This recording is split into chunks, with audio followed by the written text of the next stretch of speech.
পেহেলগামে ভয়াবহ সন্ত্রাসী হামলায় কমপক্ষে ২৬ জন নিরীহ পর্যটক নিহত হওয়ার পর দেশজুড়ে ক্ষোভের ঝড় উঠেছে। অন্যদিকে বাংলাদেশে চলছে অরাজক পরিস্থিতি। সেখানে হিন্দুদের ওপরে আক্রমণ চলছে, আবার জেল থেকে বেরিয়ে গিয়েছে বেশ কিছু জিহাদি। বর্তমানে সেক্ষেত্রে বাংলাদেশে এমন পরিস্থিতি তৈরি হয়েছে যে সেখানে জেল থেকে বের হওয়া জিহাদিরা ভারতে ঢুকে পড়তে পারে বলে আশঙ্কা। আবার এই অরাজক পরিস্থিতিতে ভারতে অনুপ্রবেশ বৃদ্ধিরও আশঙ্কা রয়েছে।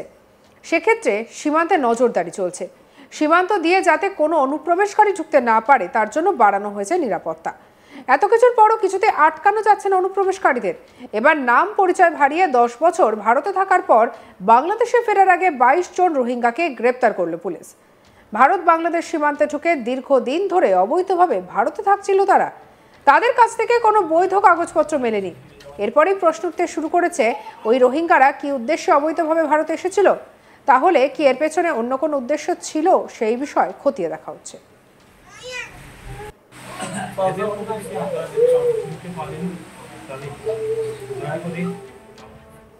উত্তর 24 পরগনার বসিরহাট এলাকার ঘটনা হচ্ছে এটি। অবৈধভাবে সীমান্ত পেরিয়ে বাংলাদেশে যাওয়ার চেষ্টায় 4 জন পুরুষ, 5 জন মহিলা এবং 13টি বাচ্চা নিয়ে শুক্রবার সকালে বাদুরিয়া থানার সীমান্ত লাগোয়া লবঙ্গ গ্রামে একটি নির্মীয়মান বাড়িতে দেখা যায় তাদেরকে। গ্রামবাসীদের সন্দেহ হওয়ায় তারা পুলিশে খবর দেয়। বাদুরিয়া থানার পুলিশ ঘটনাস্থলে পৌঁছে তদন্ত শুরু করে। সীমান্ত লাগোয়া গ্রামে গ্রামবাসীদের হাতে ধরা পড়ল 22 জন রোহিঙ্গা, যারা দীর্ঘদিন অন্ধ্রপ্রদেশে থাকার পর বাংলাদেশের রোহিঙ্গা শিবিরে ফেরার চেষ্টা চালাচ্ছিলেন। ধৃত রোহিঙ্গারা জানিয়েছেন তারা মায়ানমারের বাসিন্দা।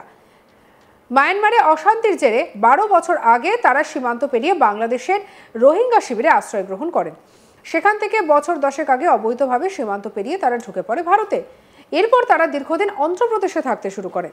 দীর্ঘ কয়েক বছর থাকার পর সেখান থেকে তারা ফের বাংলাদেশে ফেরার চেষ্টা চালায়। অন্ধ্রপ্রদেশ থেকে ট্রেন ধরে তারা পৌঁছে যায় শিয়ালদা স্টেশনে। সেখান থেকে হাসনাবাদের ট্রেন ধরে বসিরহাট স্টেশনে নেমে বৃহস্পতিবার রাতে পৌঁছে যায় বাদুরিয়ার সীমান্ত লাগোয়া লবঙ্গ গ্রামে।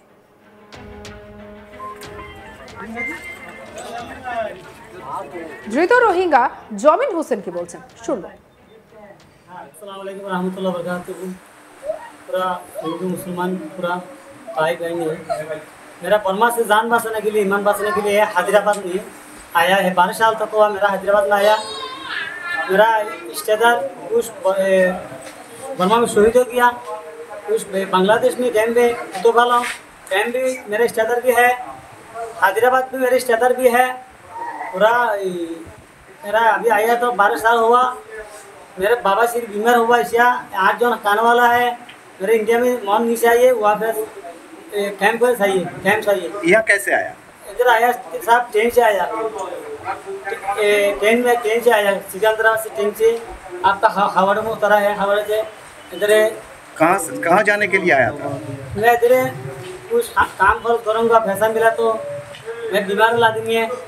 मेरा इधर मन नहीं चाहिए। मेरे घर वाला से तबीयत बहुत खराब है, बिगड़ जाए। मेरा तबीयत सही नहीं है साहब। वाइट खून भी आ रहा है, लाइट खून भी आ रहा है। मैं काम कर ही नहीं सकता। पूरा हैदराबाद का जाना कहाँ है? दुनिया का आदमी से सलाम है मेरे दिल से।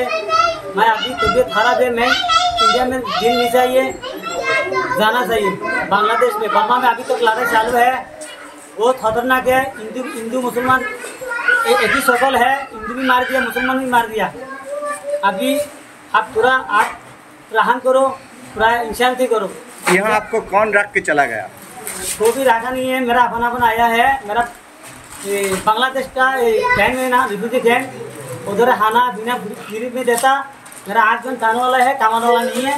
मेरे से बीमार है बाबा श्री, तो मुस्लिम के साथ खून भी आ रहे, वह विचार भी आ रहे। तो सर आपका गुजारिश है, आपका दिल से सलाम है। मेरा रिफ्यूजी कैंप बालोहाली बुझाना तो बहुत बहुत शुक्रिया गुजारूंगा। পুলিশ ও স্থানীয় বাসিন্দাদের অনুমান তারা দালালের হাত ধরে অবৈধভাবে সীমান্ত পেরিয়ে ভারত থেকে বাংলাদেশে যাওয়ার জন্য এসেছিল। এ প্রসঙ্গে এলাকার পঞ্চায়েত সমিতির সদস্য জাহাঙ্গীর সদর বলেন, প্রশাসনকে এই বিষয়ে পর্যবেক্ষণ করতে বলেছি। কি বলছেন শুনবো। আমরা সত্যি কথা বলতে কি, এলাকায় আমরা থাকি, আমরা সীমান্তবর্তী এলাকার মানুষ, আমরা সবসময় আতঙ্কগ্রস্ত থাকি।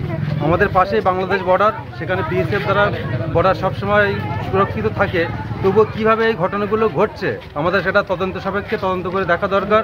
আমাদের রাজ্য প্রশাসন আছে এবং সেই সাথে কেন্দ্রীয় বাহিনীর তারা যারা আছেন তারা এই বিষয়টা নিয়ে পর্যবেক্ষণ করুক, আরও বেশি সচেতন হোক, আমরা যাতে কোনো ভয়ের সঞ্চার আমাদের মধ্যে না হয়। আর আমাদের এলাকাবাসীকে আমি ধন্যবাদ জানাবো এই কারণেই যে তারা এই বিষয়টা জানার সাথে সাথে তার প্রশাসনকে অবহিত করেছে, যাতে বিষয়টা তদন্ত করে আসল সত্যটা উদ্ঘাটন হয়। এবং সেখানে তো প্রশাসন পৌঁছে গেছে, পুলিশ, হ্যাঁ, প্রশাসন পৌঁছে গেছে, এনারা খুবই সচেতন এবং তদন্ত করে দেখছেন, আসল সত্যটা নিশ্চয়ই বেরিয়ে আসবে। এরা কোথা থেকে এসছে জানা গেছে এই মুহূর্তে? না, এখনো জানা যায়নি, সেটা পুলিশ আছে, দেখছে, তদন্ত করে তদন্ত সাপেক্ষে কীভাবে আসলো। আমাদের এখানে এরকম ধরনের ঘটনার আগে ঘটেনি, এই প্রথম। এর মধ্যে কোনো চক্রান্ত আছে কিনা সেটাও খুঁজে বার করতে। কি মনে হয় এরা কি বাংলাদেশে যাওয়ার উদ্দেশ্যে এসেছিল, যেহেতু পাশেই সীমান্ত? সত্যি কথা বলতে এখানে পাশে যেহেতু বর্ডারে কিছু আসা যাওয়া আমরা শুনেছি, আসা যাওয়া হয়, আমাদের এটা হওয়ার কথা নয়, যেহেতু ওখানে অল টাইম 24 ঘন্টা বিএসএফ দ্বারা ওখানে প্রহররত বিএসএফরা, তার মধ্যে এই ঘটনাগুলো কীভাবে ঘটছে। এই যে অনুপ্রবেশকারীরা এইভাবে ভারতে ঢুকে পড়ছে, এটাতে সাধারণ মানুষের কি পরিস্থিতি হতে পারে? সাধারণ মানুষ সুরক্ষিত কি সাধারণ মানুষ? সাধারণ মানুষ সবসময় তো আতঙ্কগ্রস্ত, যেহেতু আমরা সীমান্তবর্তী এলাকাতে থাকি, আমাদের একটা ভয় সবসময় কাজ করে, হঠাৎ করে যদি কিছু ঘটে যায়। এর জন্য প্রশাসনকে আরও সচেতন হতে হবে বা বিএসএফকে আরও ভালো করে তাদেরকে যাপন করে বিষয়টা দেখতে হবে, যাতে কেউ ঢুকতে না পারে, কারণ এইভাবেই তো আতঙ্কবাদীরা ঢুকে যায় এবং পরবর্তীতে সেটা সাধারণ মানুষের ক্ষতি সাধন করে। কিন্তু সাম্প্রতিককালে ভারত বাংলাদেশ সীমান্তে বিএসএফ এর কড়া প্রহরার জেরে পিছু হাটে দালালরা। এরপরে রাতে বাচ্চা কাচ্চা নিয়ে ওই মায়ানমারের বাসিন্দারা তারা আশ্রয় নেয় একটি নির্মীয়মান বাড়িতে। শুক্রবার সকালে তাদের দেখে সন্দেহ হওয়ায় এলাকার বাসিন্দারা পুলিশে খবর দেয়। বাদুরিয়া থানার পুলিশ ঘটনাস্থলে পৌঁছায় তদন্ত শুরু করেছে। গত 11 তারিখে হায়দ্রাবাদ থেকে বাংলাদেশে ফিরে যাওয়া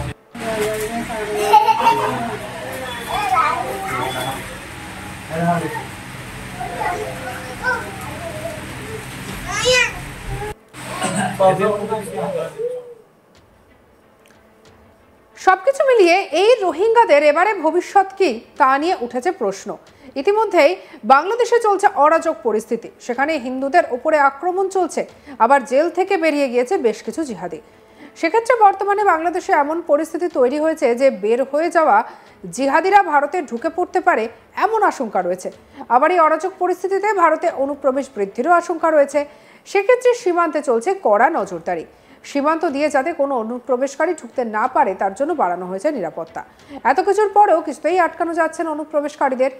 এবারে নাম পরিচয় ভারিয়ে 10 বছর ভারতে থাকার পর বাংলাদেশে ফেরার আগে 22 জন রোহিঙ্গাকে গ্রেপ্তার করল পুলিশ।